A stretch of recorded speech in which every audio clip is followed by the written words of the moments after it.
2 या 3 आयोजन मुझे याद आते हैं जो हमने किए हैं। ये कामरियों से श्रृंखला की एक कड़ी है। तो मैं प्रोफेसर महेश व्यास जी से एक बार उनका पुनः परिचय देते हुए कि आप all India institute of Ayurveda के डीन पीएचडी हैं। ये सरिता विहार में है। जैसे एलोपैथी का एम्स है वैसे ही आयुर्वेद का ये एम्स है। अभी 7-8 वर्ष पहले आरम्भ हुआ है। देश के वरिष्ठतम आयुर्वेदाचार्यों में से हैं। राष्ट्रीय स्वयंसेवक संघ के बदरपुर जिले के माननीय संचालक हैं। विश्व आयुर्वेद परिषद के महामंत्री हैं और भारतीय धरोहर के आप संयुक्त महामंत्री हैं। तो मैं प्रोफेसर महेश व्यास जी से निवेदन करूँगा कि वो आकर वर्षा ऋतु में हमारा खान पान और रहन सहन कैसा होना चाहिए इस विषय पर विस्तार से बताएं।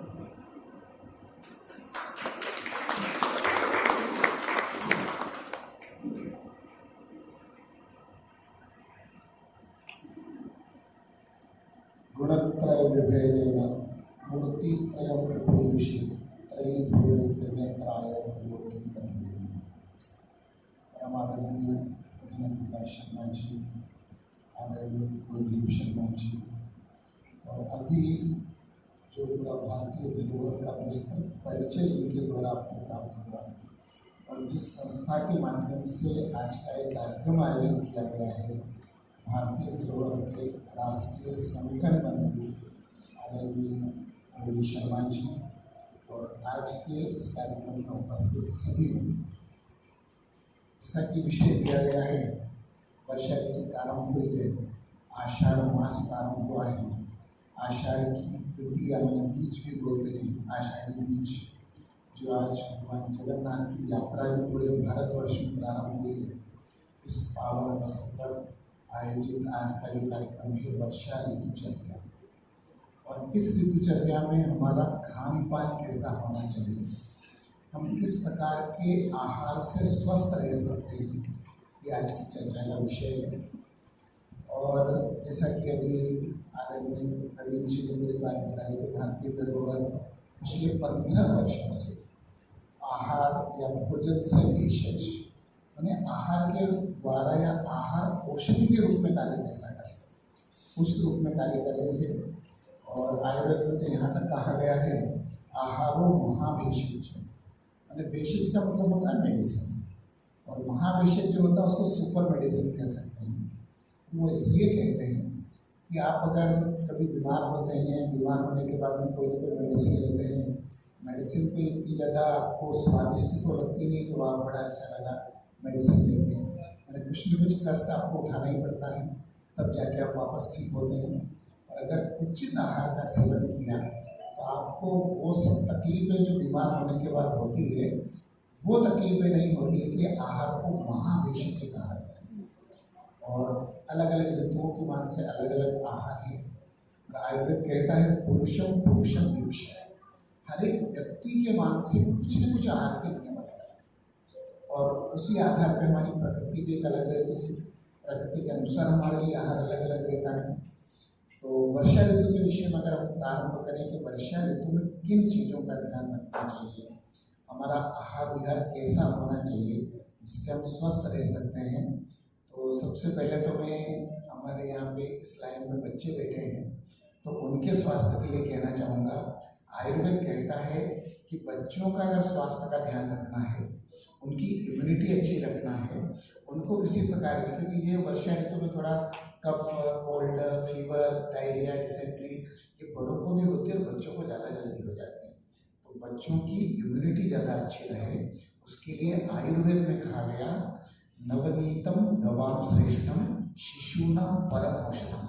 बोले बच्चों के लिए वर्षा ऋतु में सबसे बेस्ट मेडिसिन जो है जिससे उनकी इम्यूनिटी अच्छी रहती है, उनके शरीर में बल बना रहता है, व्याधि की उत्पत्ति की संभावनाएं कम रहती है, उसके लिए श्रेष्ठ है नवनीत।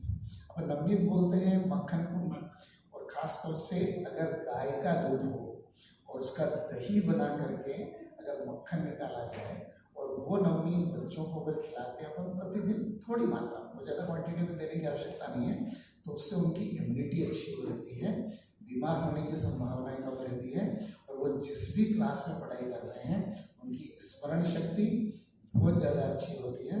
तो सबसे पहले बच्चों को यह था कि वर्षा ऋतु में किस चीज़ का ध्यान रखना। दूसरा, गोदूग्ध भी वर्षा ऋतु में बच्चों के लिए बहुत अच्छा होता है। ग्रीष्म ऋतु में दूध जो है वो पीने की इच्छा ही नहीं होती बच्चों की, लेकिन वर्षा ऋतु से मौसम थोड़ा ठंडा शुरू हो जाता है, क्लाइमेट थोड़ा चेंज हो जाता है, तो यहाँ से अगर गोदूग्ध का प्रयोग भी करते हैं तो वो भी बच्चों के लिए अच्छा है। और एक और बच्चों के लिए जो है वो गोघृत का, ग्रीष्म ऋतु में घृत आप किसी भी रूप में लेने की इच्छा नहीं होती है। और दूसरा, हमारी अग्नि थोड़ी मंद रहती है, तो हम उसका डाइजेशन या पाचन अच्छे से नहीं कर पाते हैं। लेकिन वर्षा ऋतु से चूंकि ये जो है वो विसर्ग काल प्रारंभ होता है, और विसर्ग काल में घृत का प्रयोग भी किया जा सकता है। तो दुग्ध, घृत और मधु, ये तीनों चीजें बच्चों के लिए बेस्ट है इस ऋतु में उनका स्वास्थ्य अच्छा बनाए रखने के लिए। अब हम, जैसा कि अभी बात हुई थी, भारतीय धरोहर मुख्य रूप से कार्य कर रही है प्रकृति के ऊपर, और हर एक व्यक्ति अगर अपनी स्वयं की प्रकृति जान ले पहले, उसके आधार पर अगर हम हमारी डाइट और लाइफ स्टाइल, हमारा आहार और विहार निर्धारित करें, तो निश्चित रूप से आपको साल भर में एक बार भी किसी चिकित्सक के पास जाने की जरूरत नहीं है। अब देखिए, हमारे यहाँ जो ग्रामीण परिवेश रहता था, छोटे छोटे गांव जिनमें 100 घर हैं, 150 घर हैं, वहाँ पर देखिए कि पूरे गांव में एक भी चिकित्सालय नहीं, एक भी डॉक्टर नहीं, और साल भर में अगर आप देखें तो आपने सुना भी नहीं होगा किसी डॉक्टर को बुला के लाने की जरूरत पड़ी हो, क्योंकि उनका खान पान ऐसा रहता था कि बीमार ही नहीं होते। लेकिन अब जब हम शहरों में आ गए, महानगरों में आ गए, यहाँ की दिनचर्या ही अलग है, यहाँ का खान पान बिल्कुल अलग है, तो हम बार बार बीमार होने लग गए। तो सबसे पहले अपनी स्वयं की प्रकृति है, और उस प्रकृति को ध्यान में रखते हुए डाइट और लाइफ स्टाइल, हमारे लिए आहार क्या उचित है, हमारे लिए विहार क्या उचित है, उसका हम अगर ध्यान रखें। और प्रकृति के लिए भारतीय धरोहर में भारत सरकार ने एक सॉफ्टवेयर बनाया प्रकृति परीक्षण के लिए, और उसके लिए कई लोगों को ट्रेनिंग दे के आप इसके माध्यम से अपनी प्रकृति का परीक्षण कर सकते हैं। तो भारतीय धरोहर में सेक्टर 51 में अपना सेंटर है, जहाँ पर प्रकृति का परीक्षण वो करते हैं, और वहाँ पर जाकर के आप में से कोई भी अपना प्रकृति परीक्षण करवा सकते हैं। और प्रकृति परीक्षण के बाद में एक वो पूरी रिपोर्ट देते हैं जिसमें आपकी प्रकृति भी बता दें, क्योंकि प्रकृति कभी चेंज नहीं होती है। प्रकृति जन्म से लेकर के मृत्यु तक वो परिवर्तन नहीं होती। मतलब एक बार आपने आपकी प्रकृति जान ली तो उसके अनुसार पूरे जीवन भर आप अनुवर्तन कर सकते हैं। तो प्रकृति परीक्षण के बाद में वो एडवाइस करते हैं कि आपकी प्रकृति के मान से कौन सा आहार विहार आपके लिए ठीक है। कई बार आप देखिए कि कुछ चीजें जो है, कोई एक मेडिसिन एक व्यक्ति के लिए 1 या 2 डोज लिया, 3 दिन तक लिया, वो व्यक्ति बिल्कुल ठीक हो जाता है, और वही मेडिसिन उसी बीमारी में उसी परिवार का कोई दूसरा व्यक्ति लेता है, उसको तुरंत रिएक्शन हो जाता है। माने मेडिसिन उसी रोगाधिकार की है, व्यक्ति भी उसी परिवार का है, लेकिन एक उस मेडिसिन से बिल्कुल ठीक हो गया और दूसरे व्यक्ति को उस मेडिसिन के कारण कई प्रकार के उपद्रव हो गए। तो ये जो चेंज है ये उस व्यक्ति की प्रकृति के अनुसार है कि उस प्रकृति वाले को बिल्कुल सुटेबल है और दूसरी प्रकृति वाले के लिए वो बिल्कुल ठीक नहीं है, तो इसलिए उसमें उपद्रव देखें। आपने कई बार देखा हो कई प्रकार के इंजेक्शन, तो वो मेडिसिन लेने से व्यक्ति 1 डोज में ठीक हो गया और किसी व्यक्ति को बस वो 1 डोज इंजेक्शन का दिया और कई बार व्यक्ति को डेथ हो जाती है। तो वहां पर ये जो कहते हैं ना कि रिएक्शन हो गया, ये उनको सूट नहीं किया, तो वो उनकी प्रकृति है। हम अगर प्रकृति को जान लें, प्रकृति 3 प्रकार की मुख्य रूप से बताते हैं, वातिक, पैतृक और कफज।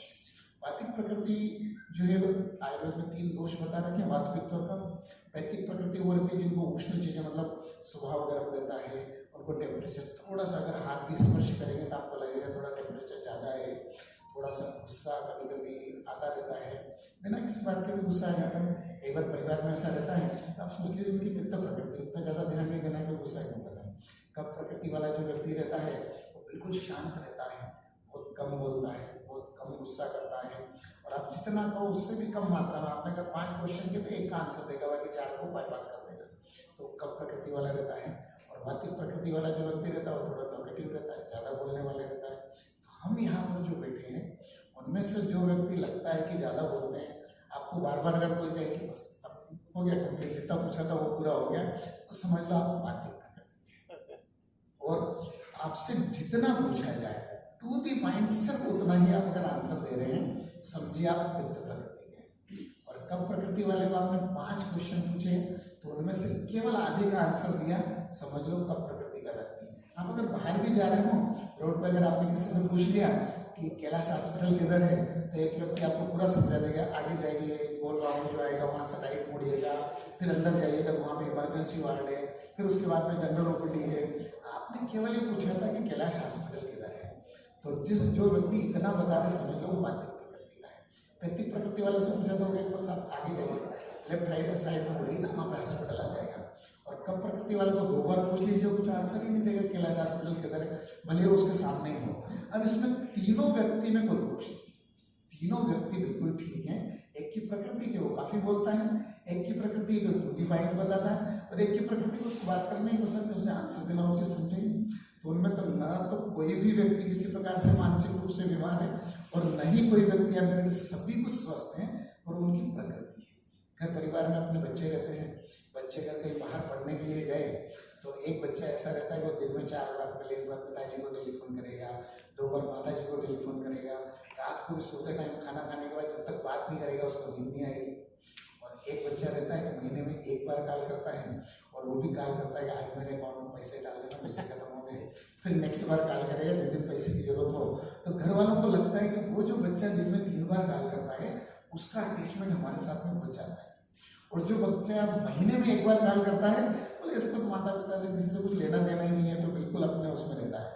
लेकिन उन दोनों के लिए परिवार का हर एक सदस्य उतना ही महत्वपूर्ण है, केवल उनका नेचर है कि वो बार बार बात करता है, बिल्कुल बात नहीं करता है। आप कई बार ट्रेन में बैठते हैं, आपकी बाजू की सीट पे अगर कोई व्यक्ति बैठा है, आप 2 घंटे साथ में बैठे, इतने में आप दोनों एक दूसरे से इतना घुल मिल जाते हैं, इतनी अच्छी बात करते हैं कि साल 2 साल कभी मिलते हैं, बोले वो हम ट्रेन में मिले थे तब से हमारी बहुत अच्छी दोस्ती है। और कई बार आप 12 घंटे तक भी साथ में बैठे, बाजू वाले से बात ही नहीं करेंगे। तो ये प्रकृति के ऊपर डिपेंड करता है। हम अगर अपनी प्रकृति को जान लेते हैं तो बहुत अच्छे से हर क्षेत्र में, पढ़ाई के क्षेत्र में अगर बच्चों की उनको प्रकृति याद है, वातिक है, पैतृक है, कवच, कोई भी प्रकृति खराब है, सब प्रकृति अच्छी है, लेकिन बच्चे की अगर प्रकृति वातिक है तो उसको क्या होता है, उसकी स्मरण शक्ति मतलब ग्रास्पिंग कैपेसिटी उसकी अच्छी रहती है, लेकिन रिकॉलिंग कैपेसिटी कम रहती है। मैंने आज क्लास में जो पढ़ाया वो आकर के घर पे पूरा बता देगा कि ये इस लेक्चर में 45 मिनट में उन्होंने ये पॉइंट बताए थे, लेकिन 2 दिन बाद वापस पूछोगे तो उसको याद नहीं रहेगा। मैंने शुद्ध मात्रजम ग्रहणम, जैसे ही सुना उन्होंने पूरा ग्रहण कर लिया, 2 दिन के बाद वापस भूल जाएगा। तो अपने को पता है कि अगर बच्चे की प्रकृति वातिक है तो उसको बोलोगे 2 बार और रिविजन करो, और 2 दिन बाद अगर उसने आपको सुना दिया समझ लो फिर वो नहीं भूलेगा बिल्कुल भी। और कफ प्रकृति वाला व्यक्ति जो रहता है उसने अगर एक बार सुन लिया, अच्छे से समझ लिया, उसको 20 साल बाद भी पूछ लीजिए तो वो कहेगा कि आज का जो भारतीय धरोहर का कार्यक्रम हुआ था वहाँ पर हमने प्रवीण जी ने ये चीज़ें बताई थी, वो 20 साल बाद भी बता देगा, क्योंकि उनकी रिकॉलिंग कैपेसिटी उतनी रहती है। तो प्रकृति कोई भी खराब नहीं है, अगर अपने को पता है कि बच्चों की प्रकृति ये है, उस पर ध्यान दें तो बच्चे हर बार मेरिट में बिल्कुल फर्स्ट आएंगे। तो ये भी प्रकृति के ऊपर डिपेंड करता है। उसी प्रकार से गुस्सा आने के ऊपर वातिक प्रकृति वाला व्यक्ति जो रहता है बिना किसी कारण, जरा सा कुछ लगा, अगर 2 व्यक्ति बात कर रहे हैं और उन्हें नाम सुना कि उनका नाम है, जबकि वो उनके किसी रिश्तेदार का बोल रहे होंगे, तो भी उनसे आगे झगड़ा करने लग जाएंगे, बोला आप मेरे विषय में बात कैसे कर रहे हो, क्या है उसको अगर जान लें तो फिर किस प्रकार का आहार विहार करना चाहिए वो निर्धारित कर सकते हैं। अपन वर्षा ऋतु की बात करते हैं। देखिए वर्षा ऋतु जो है वो ग्रीष्म के बिल्कुल बाद में प्रारंभ होती है। ग्रीष्म ऋतु में अग्नि मांद रहती है, भूख थोड़ी कम लगती है, आपकी डाइजेशन की कैपेसिटी थोड़ी कम रहती है, स्वाभाविक रूप से शरीर में बल कम रहता है, क्योंकि 2 प्रकार के काल होता है, एक आदान काल है और एक विसर्ग काल है। आदान काल उसको बोलते हैं कि आददाति पृथिव्याः सौम्यांश प्राणिनाम च बलम इति आधानम, यानी स्वाभाविक रूप से सूर्य जो है अपने बल को खींच लेता है, इसलिए हमारे शरीर में बल कम रहता है, उसको बोलते हैं आदान काल। और आदान काल में ऐसे भी आ जाती है, ग्रीष्म ऋतु उसी में आती है, वसंत ऋतु भी उसी में आती है। और ये जो विसर्ग काल है वर्षा, शरद और हेमंत, ये 3 ऋतु है, मतलब ये 6 महीने जो है ये विसर्ग काल कहलाता है। और वर्षा ऋतु से शरीर में बल बढ़ना प्रारंभ होता है। और विसर्ग काल की हमारे परिभाषा दे रखी है, विसृज्यति पृथिव्याः सौम्यांश प्राणिनाम च बलम इति विसर्ग, माने स्वाभाविक रूप से चंद्र का बल अधिक शुरू होता है तो हमारे शरीर में बल की वृद्धि होती है। तो बलवान काल रहता है। तो ग्रीष्म काल में हमारी अग्नि थोड़ी मंद थी। अब वर्षा ऋतु जैसी प्रारंभ है तो धीरे धीरे अग्नि जो है वो थोड़ा सा उसकी कैपेसिटी बढ़ती है, और हमारा डाइजेशन की जो कैपेसिटी ग्रीष्म काल में थी उससे थोड़ी सी ज़्यादा ठीक होती है। लेकिन फिर भी कहा गया है कि वर्षा ऋतु में हमारी जो डाइट है, हमारे जो आहार की क्वांटिटी है वो थोड़ी कम होना चाहिए। इसके बाद में जो ऋतु आएगी शरद ऋतु, उसके बाद में हेमंत है, शिशिर है। तो हेमंत शिशिर दोनों में हमारी अग्नि बिल्कुल प्रबल रहती है।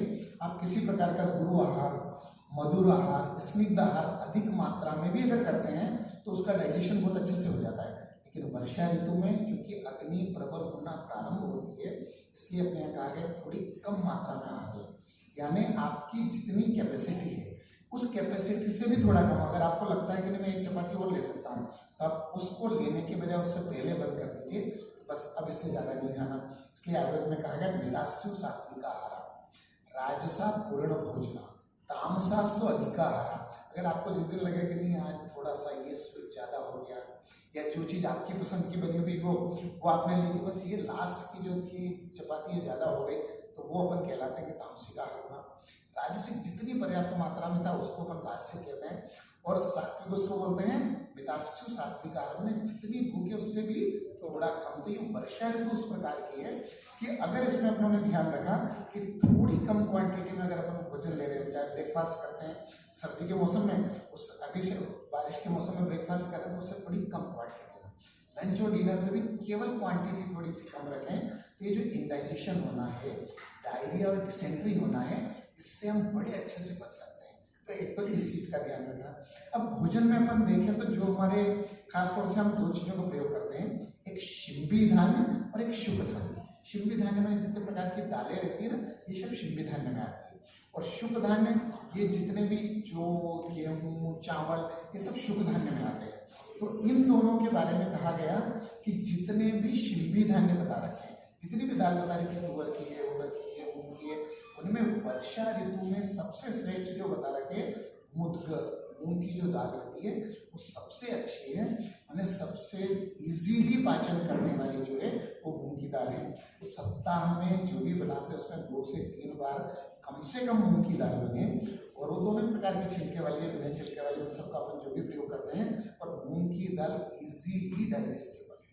और उसी प्रकार से जो शुभ धान्य बता रखा उसमें वर्षा ऋतु में जो विशेष बता रखा है, जो गोधूम, शाली, मैंने जो मैंने यव जो आता है ना, इसको कुछ लोग खासतौर से ओबेसिटी वाले व्यक्ति ज़्यादा प्रयोग करते हैं। मैं तो जौ की रोटी खाता हूँ, तो वो भी वर्षा ऋतु में उचित है। उसके साथ में गोधूम तो ठीक रही, और शाली या षष्टिक चावल जो चावल है। पर इन तीनों के लिए एक नियम बता रखा है कि इन तीनों का प्रयोग तभी उचित है कि सेवकान्नम पुरातन, यानी ये तीनों ही चीज़ें पुरानी होना चाहिए। अब अभी मार्च और अप्रैल में नए गेहूँ आते हैं, और उसके आने के 10 दिन बाद ही आप कहीं पे भी स्टोर पे चले जाइए, किसी मॉल पे चले जाइए, बिल्कुल पैक्ड आटा मिलेगा। मैंने 10 दिन पहले जो गेहूँ आया वो वाला आटा। लेकिन आयुर्वेद कहता है कम से कम 3 से 4 महीने के बाद में उस धान्य का प्रयोग करना चाहिए। और गाँव में इसलिए आप देखिए कि कोठियाँ बनी रहती थी छोटी छोटी, उसमें 100 किलो 200 किलो गेहूँ भर दिया, 6 महीने के बाद निकालते थे। कई बार तो साल भर बाद मैंने इस मार्च में जो गेहूँ आए उनका प्रयोग वो अगले वाले मार्च या अप्रैल में करना शुरू कर देते हैं। और अगर वर्षा ऋतु में हम नवीन धान्य का प्रयोग करते हैं, वो शरीर में ग्लेद बढ़ाता है, पित्त की वृद्धि करता है, एसिडिटी को बढ़ाएगा। और कई बार आपको वोमिटिंग जैसा लग रहा है या इनडाइजेशन लग रहा है, तो केवल अगर हम ये ध्यान रख लें कि पुरान धान्य का प्रयोग करें, अगर जो भी पुराना हो, चावल भी पुराना है और गेहूं भी पुराना है। जब शरद ऋतु प्रारंभ हो जाती है, जब सर्दी का मौसम आ जाता है, तब आप नवीन धान्य का प्रयोग कर सकते हैं, क्योंकि वो स्वभाव से उष्ण होता है। और अभी चूंकि काल उष्ण है, इसलिए अपने को शीत गुण वाले द्रव्य का प्रयोग करना, स्निग्ध गुण वाले द्रव्य का प्रयोग करना, तो वो कुछ समय रखा हुआ द्रव्य जो है वो शीत और स्निग्ध हो जाता है। तो इसलिए थोड़ा सा, अगर पहले तो काफ़ी अच्छी व्यवस्था थी, पर अपन थोड़ा सा जब से ज़्यादा एजुकेटेड हुए तब से अपने पास में वो व्यवस्था ही नहीं रही। तो इसलिए आज भी देखो कि गाँव में बीमारी कम होती है। शहरों में हर व्यक्ति को हर 2-4 दिन में किसी स्पेशलिस्ट के पास जाना ही पड़ता है दिखाने के लिए। और सुबह उठ करके जैसे ब्रेकफास्ट करते हैं, ऐसे अलग अलग मेडिसिन, सुबह 8 बजे ये लेना है, 10 बजे ये लेना है। तो इसका कारण यही है कि हम खान पान को अगर ठीक रखें। कई बार हमको लगता है कि केवल खान पान का ध्यान रखने से हम इतने अच्छे कैसे हो सकते हैं। ये कोई पॉसिबल है क्या? तो बिल्कुल है। आप देखिए कोरोना काल में अगर आपने दूरदर्शन पे, टेलीविजन पे, प्रिंट मीडिया में जिसमें भी देखा हो, पूरे केवल भारतवर्ष में नहीं पूरे विश्व में हर डॉक्टर हर व्यक्ति को केवल 3 चीजें बता रहा था, और वो 3 चीजों को मुख्यतः आहार, निद्रा और व्यायाम। बोला ताजा खाना खाइए, घर का बना हुआ, बाहर का खाना बिल्कुल बंद कर दीजिए। हर व्यक्ति घर का खाना खाता था। उसके बाद में बोला कि टाइम पे सोना शुरू कर दीजिए, रात को 10 बजे आप सो जाइए। आप आज से नियम बना लीजिए कि रात को 10 बजे सो जाना, सुबह भले 5 बजे उठिए, और फिर साल भर तक देखिए कि पिछले साल में कितनी बार बीमार हुआ था और इस बार कितनी बार बीमार हुआ हूँ। घर के सब लोगों को नियम बना दिए 10:30 लाइट बंद बिल्कुल। तो वो अगर करना शुरू करेंगे तो आधा परिवार तो वैसे ही स्वस्थ हो जाएगा। और तीसरा था व्यायाम। जो लोग अच्छा व्यायाम करते हैं उनकी इम्यूनिटी अच्छी रहती है। वो भी ऋतु अनुसार अलग अलग है। अभी वर्षा ऋतु इसमें कम व्यायाम करते हैं, इसके बाद में शरद ऋतु आएगी उसमें थोड़ा सा बढ़ाते हैं, फिर हेमंत और शिशिर ऋतु आती है उसमें पूर्ण आपको जितना बले उतना व्यायाम कर सकते हैं। तो ये अगर व्यायाम अगर हम करते हैं तो इससे शरीर की इम्यूनिटी अच्छी रहती है, हमारे शरीर का बल अच्छा रहता है। और कोरोना काल में आपने देखा होगा कि जो नित्य व्यायाम करते थे वो भले ही कोरोना पॉजिटिव हुए, उनको हॉस्पिटल में एडमिशन की जरूरत नहीं पड़ी, वो घर पे ही सामान्य औषधि लेके भी ठीक हो गए। और जिन लोगों को व्यायाम नहीं करते थे, प्राणायाम नहीं करते थे, योगाभ्यास नहीं करते थे, वो अगर पॉजिटिव हो गए तो उनको काफ़ी डिफिकल्टी हुई, उनको हॉस्पिटलाइज करना पड़ा, बड़ी मुश्किल से ठीक होकर के घर पहुंचे। व्यायाम का हर जगह महत्व है। तो इन चीज़ों तीनों चीज़ों को कोरोना काल में देखते थे कि कोरोना जैसी बीमारी जिससे पूरा विश्व परेशान था, हम आहार के छोटे से नियम से स्वस्थ रह पाए। तो वर्षा ऋतु में तो हम स्वस्थ हैं, स्वस्थ बने रहने की केवल बात है, तो इसलिए उससे हम स्वस्थ रह सकते हैं। और मैं आपको एक एग्जांपल देना चाहूँगा।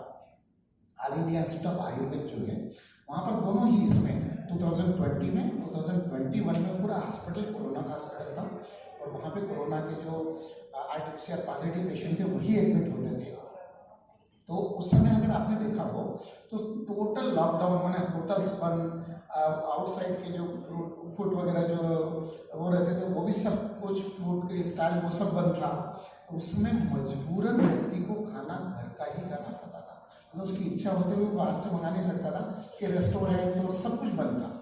तो उसका परिणाम ये निकला कि जब कोरोना काल खत्म हुआ और वापस सब कुछ लॉकडाउन खत्म होने के बाद सब कुछ जब प्रारंभ हुआ तो हॉस्पिटल में 40% पेशेंट जो डायरिया, डिसेंट्री, एसिडिटी या जो कहना चाहिए कि खास तौर से रिलेटेड विद फूड जो डिजीज थी, उस डिजीज के पेशेंट ऑलमोस्ट गायब थे हॉस्पिटल से। और हमने खुद ने देखा कि इनके जैसे अलग अलग ओपीडी बनी हुई है तो कुछ ओपीडी बिल्कुल खाली, उनमें पेशेंट ही नहीं। बोले ये क्या हुआ? तब जाकर के हमने मीटिंग करी तो पता लगा कि मजबूरन जो घर का खाना खा रहे थे 20% लोग बीमार ही नहीं हुए इसलिए। तो अगर कोरोना काल में मजबूरी में लोगों ने खाना खाया और 20% लोग बिल्कुल स्वस्थ रह पाए, तो अगर हम नियम बना लें कि या तो घर का खाना खाएं या घर जैसा खाना खाएं। अगर आपको जहाँ लगता है कि नहीं ये खाना भी बिल्कुल घर जैसा है तो उसका अगर ध्यान रखें तो निश्चित रूप से हम स्वस्थ रह सकते हैं। तो खाने में यव, गोधूम, शाली और वो भी पुराण, उसका महत्व है। दूसरा एक और वर्षा ऋतु के लिए विशेष रूप से बता रखा है, और वो बता रखा शोद्र अम्बु सेवनम। शोद्र बोलते हैं शहद और अम्बु बोलते हैं जल, यानी सामान्य जल के साथ। गर्म पानी में कभी भी शहद को मिक्स नहीं करना है, लेकिन इस वर्षा ऋतु में अगर 1 आध चम्मच शहद पानी में, आधे गिलास पानी में डाल करके आप कभी भी सुबह के टाइम में तो बहुत अच्छा है। अगर ये लेते हैं ये 2 महीने, खासतौर से आषाढ़ और भाद्रपद, तो 2 महीने की ऋतु होती पूरी वर्षा ऋतु, इस ऋतु में अगर शहद का सेवन करते हैं तो शहद जो है शरीर में इम्यूनिटी बढ़ाने का काम करती है। शहद जो है मधुर रस है, और मधुर रस वात का शमन करने के लिए बेस्ट मेडिसिन माना जाता है। तो बिना किसी औषधि के मात्र इसका प्रयोग करके भी हम जो है स्वस्थ रह सकते हैं।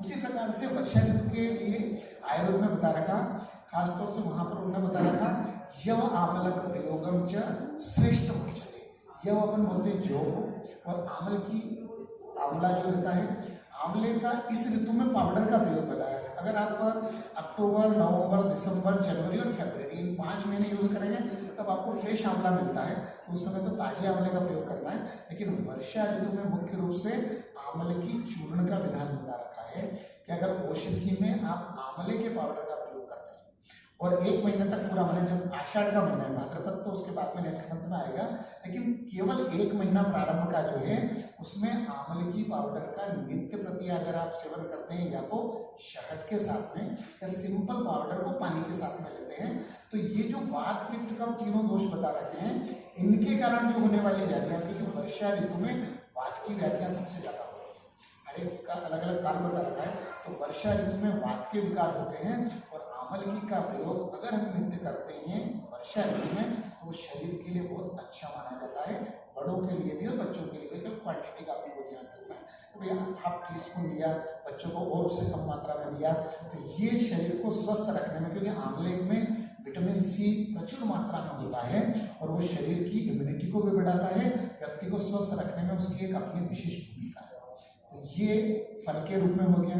उसी प्रकार से अगर हम देखें तो ये जो वर्षा काल है, वर्षा काल में इन दोनों ही चीजों का, यव और आंवले का उद्वर्तन का विधान होता है। उद्वर्तन अपन बोलते हैं जिसको अपन तेल के द्वारा अगर करते हैं तो मालिश कहते हैं, और पाउडर के द्वारा करते हैं तो जिसको ड्राई मालिश कहते हैं। और वर्षा ऋतु में यव और आंवले का, माने जौ और आंवले का पाउडर दोनों को मिक्स करके अगर सप्ताह में एक बार, मैंने हर एक शनिवार के दिन बिल्कुल हल्के हाथ से अगर आप स्किन पे थोड़ा सा उसको मालिश करते हैं, तो जितने भी स्किन डिजीज, क्योंकि वर्षा ऋतु में सबसे ज्यादा त्वक विकार होते हैं, और उन त्वक विकारों से अगर बचना है तब यव आंवलक चूर्ण का उद्वर्तन करें, और उस उद्वर्तन के बाद में ये रुक्ष उद्वर्तन रहता है, और इसके जस्ट बाद में आप कोई सा भी ऑयल, या तो कोकोनट ऑयल ले सकते हैं, या तिल का तेल है, उससे थोड़ा सा अभ्यंग करके और फिर स्नान करिए।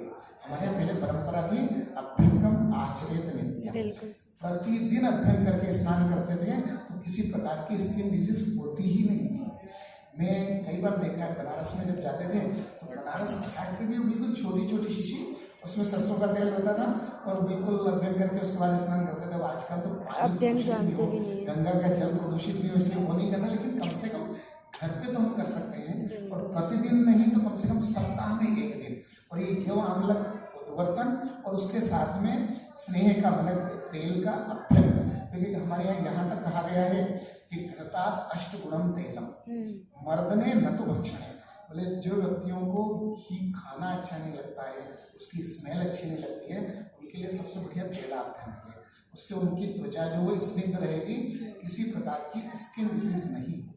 हमको हमेशा के लिए स्किन डिजीज से अगर बचना है, और विशेषकर वर्षा ऋतु में अगर स्किन डिजीज से बचना है, तो उसके लिए तेल के अभ्यंग का विधान आयुर्वेद में बता रखा है। और ये सभी चीजें ऐसी है कि जो हमारे घर में उपलब्ध है, इसके लिए कहीं हमको मेडिकल स्टोर पर नहीं जाना है, कोई मेडिसिन लेने नहीं जाना है, तो इसका प्रयोग हम कर सकते हैं। ये वर्षा ऋतु में हमारे यहाँ विशेष रूप से पथ्य के रूप में बता रखा है। और एक और बात जो वर्षा ऋतु में बताई है, वो सोने का और उठने का समय। देखिए, एक तो वर्षा ऋतु में दिवा सुतने का निषेध किया गया है। गर्मी में दिन में सोने का विधान बताया गया, आप दिन में सो सकते हैं, रात्रि छोटी होती है, और उष्णता ज्यादा होने के कारण आप दिन में बिल्कुल गर्मी के मौसम में थोड़ी देर तक सो सकते हैं। वर्षा ऋतु से उन्होंने बोला कि आप दिन में सोना बंद कर दें, तो वर्षा ऋतु में प्रायः प्रयास करें कि दिन में नहीं सोए, और अगर दिन में फिर भी आपने कुछ काम ज्यादा किया, फिजिकल एक्टिविटी ज्यादा हुई है, आप रेस्ट करिए, लेट जाइए, पर नींद नहीं निकालना है। तो वर्षा ऋतु में अगर उसका ध्यान रखेंगे तो वो काफी अच्छा रहता है। और रात को सोने का समय भी जो है वो थोड़ा सा समय पर रखेंगे। अगर रात को ज्यादा देर तक जगते हैं तो रात्रौ जागरणम वृक्षम, और वृक्ष गुण जो है वो वात को बढ़ाता है। और वर्षा ऋतु में सबसे ज्यादा प्रकोप वात दोष का होता है। आप देखिए, अगर डिजीज में देखें, अस्थमा वाले को काफी तकलीफ होती है। थोड़ा सा क्लाउडी मौसम हुआ, बारिश शुरू हुई कि अस्थमा की तकलीफ हो जाती है, क्योंकि अस्थमा वात दोष प्रधान है, और ये ऋतु वात को बढ़ाने वाली है। तो इसलिए अस्थमा उस ऋतु में होता है, तो हमको ध्यान रखना चाहिए।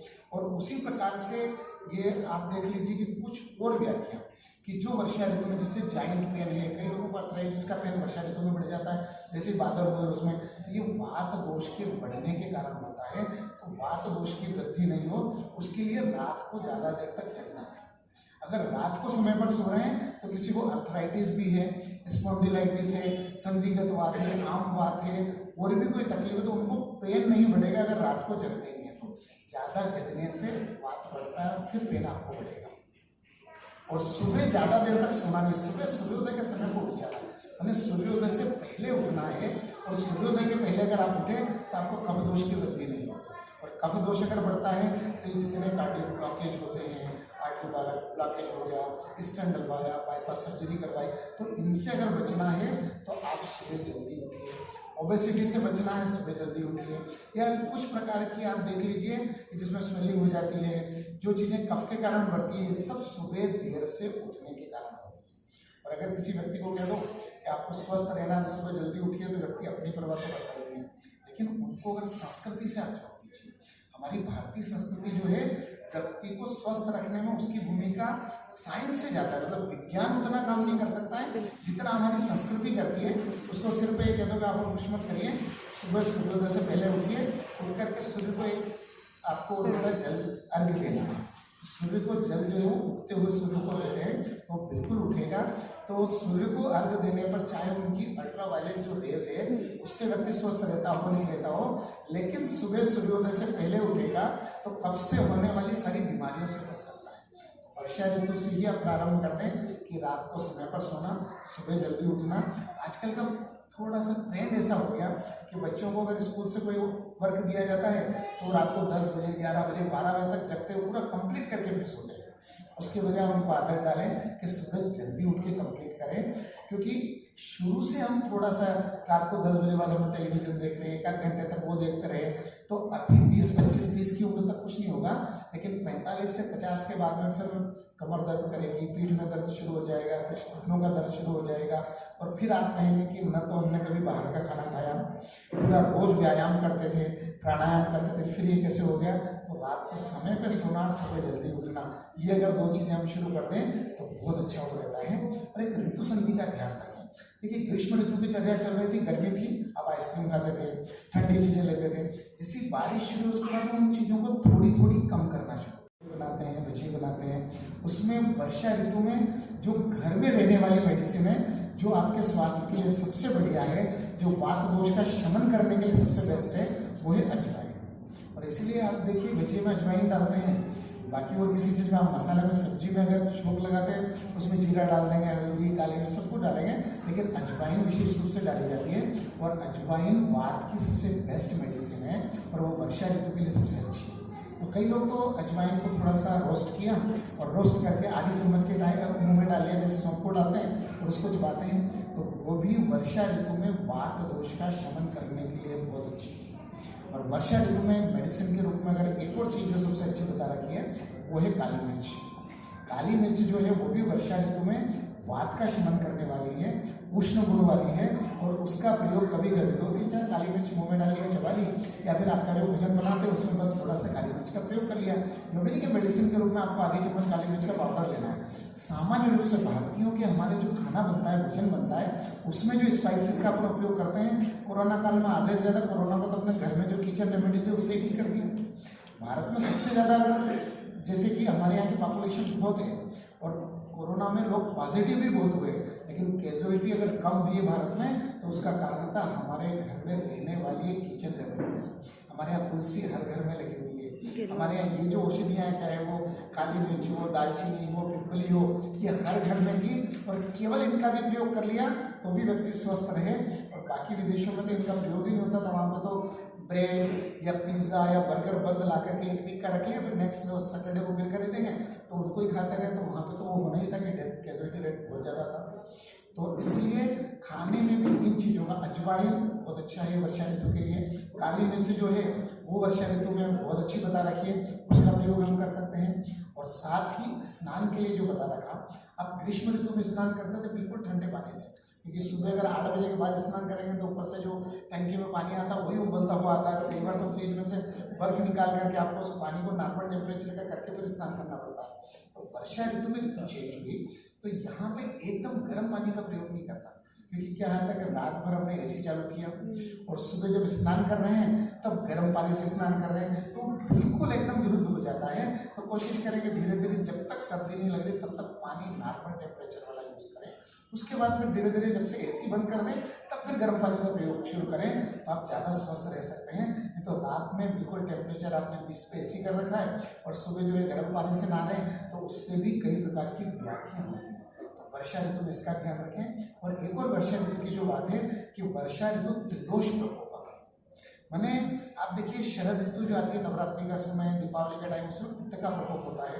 और जो बसंत ऋतु आती है जनवरी फरवरी का जो मौसम, उसमें कफ का प्रकोप होता है। और वर्षा ऋतु में वात का प्रकोप होता है। तो तीनों दोष हो गए। लेकिन वर्षा ऋतु को त्रिदोष प्रकोप भी कहते हैं।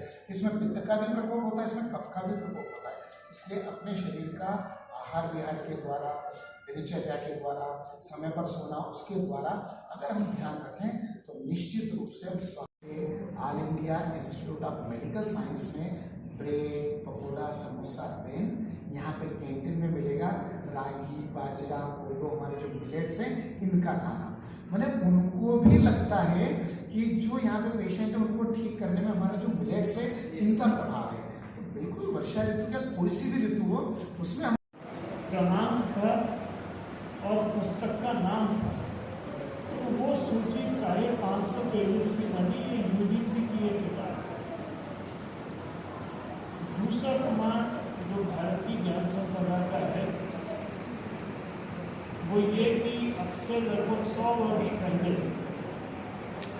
भारत में रसायन विज्ञान के जो पितामह माने जाते हैं, प्रफुल्ल चंद्र रे, पीसी रे, उनके पास कैम्ब्रिज विश्वविद्यालय के एक प्रोफेसर का पत्र आया और उन्होंने कहा कि हम एक पुस्तक प्रकाशित कर रहे हैं, दुनिया में रसायन विज्ञान की क्या परंपरा रही है, तो आपके देश में रसायन विज्ञान की क्या स्थिति रही है, उस पर एक लेख लिख दीजिए। तो पीसी रे ने वो उस पर काम करना शुरू किया। तो उनको समझ में आया कि जो भारत में आयुर्वेद है और जो भारत की रस औषधियाँ हैं, वो तो पूरा रसायन शास्त्र ही है। और जब उन्होंने उस पर लेख लिखना आरंभ किया तो वो लेख नहीं रहा, एक पुस्तक बन गई। और 1925 के आसपास एक पुस्तक प्रकाशित हुई, हिस्ट्री ऑफ हिंदू केमिस्ट्री। 1920, 1925, 1910, 1915 के आसपास ऐसी अनेक पुस्तकों का प्रकाशन हुआ था जो भारत की विविध ज्ञान के क्षेत्रों की पुस्तकें उस समय प्रकाशित हुई। बाद में विचार पूर्वक और योजना पूर्वक उन पुस्तकों को, उन ग्रंथों को, उन कार्यों को नेपथ्य में डालने का प्रयत्न किया गया और हम अपनी ज्ञान संपदा से विमुख हो गए। तो भारतीय धरोहर इस दिशा में काम करती है। हम एक मानपत्र और 1 लाख रुपये का सम्मान देते हैं। अब तक 3 विभूतियों को ये सम्मान दिया जा चुका है। भारत के गणित पर काम करने वाले प्रोफेसर चंद्रकांत राजू, साहित्य के माध्यम से वैदिक विज्ञान को और उपनिषदों की शिक्षाओं को जन जन तक पहुँचाने वाले वैद्य गुरुदत्त, और CNU में भाषा विज्ञान के बड़े विद्वान, वहाँ के सेवानिवृत्त प्राध्यापक प्रोफेसर कपिल कपूर, ये 3 विभूतियाँ भारतीय धरोहर की ओर से सम्मानित हो चुकी हैं। तो हम लोग इस तरह से काम कर रहे हैं। अब जैसे मैंने कहा कि विमर्श करें, वक्ता है प्रोफेसर महेश व्यास। आप इस समय all India institute of Ayurveda के डीन हैं और 2009 में आप गुजरात आयुर्वेद विश्वविद्यालय में पढ़ाते थे। तो आप जामनगर से नोएडा आए थे 2009 में। आपके साथ आपके गुरु भी थे और आपने एक विषय रखा था उस कार्यक्रम में कि हर व्यक्ति को स्वस्थ रहने के लिए ऋतुचर्या, रोगचर्या और प्रकृतिचर्या का पालन करना चाहिए। ऋतुचर्या तो ये कि हर ऋतु के हिसाब बात रखने के बाद तो उसका भी पालन करना बहुत जरूरी होता है। वैद्य जी ने वर्षा ऋतु में क्या करना क्या नहीं करना, ये उन्होंने हमें बताया होगा। और मैं जानता हूँ कि वो आपके गले के नीचे उतार दिया होगा उन्होंने, और घर में जाते ही आप सब लोग कहीं न कहीं उसका पालन करना जरूर शुरू कर रहे हैं। लेकिन भारतीय धरोहर के विषय में जिस मंच से बैठ करके मैं बात कर रहे हैं, उसमें भी हमारे माननीय प्रवीण जी ने आपसे चर्चा की होगी, ये जो कर रहे हैं इसकी जरूरत क्या पड़ रही है। मैं और डॉक्टर साहब आज से लगभग 17 साल पहले, ये भारतीय धरोहर प्राचीन भारतीय ज्ञान विज्ञान पर काम करने वाला संस्थान है कि हमारे यहाँ प्राचीन समय में बहुत कुछ अच्छा था जिसके कारण दुनिया हमें विश्वगुरु बोलती थी। हम नहीं कहते थे कि हम विश्वगुरु हैं, दुनिया कहते थे। दुनिया हमें सोने की चिड़िया कहती थी। और ये डाटा है कि लगभग 10वीं शताब्दी में भारत की जो GDP थी वो 31.9% थी, और 18वीं शताब्दी में भी 24%, और आज भारत उसके लिए रो रहा है। इसका मतलब भारत कहीं नहीं संपन्न था, सुखी था। कुछ तो तकनीकी रही होगी, हर क्षेत्र में तकनीकी रही होगी, तो स्वास्थ्य में भी रही होगी।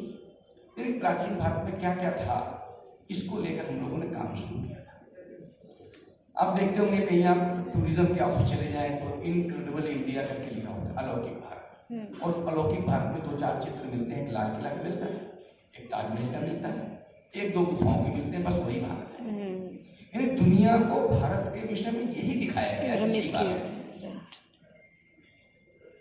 एक विषय तो ये था। दूसरा विषय एक मैं हमेशा सुनाता हूँ, क्योंकि वो प्रारंभिक विषय है।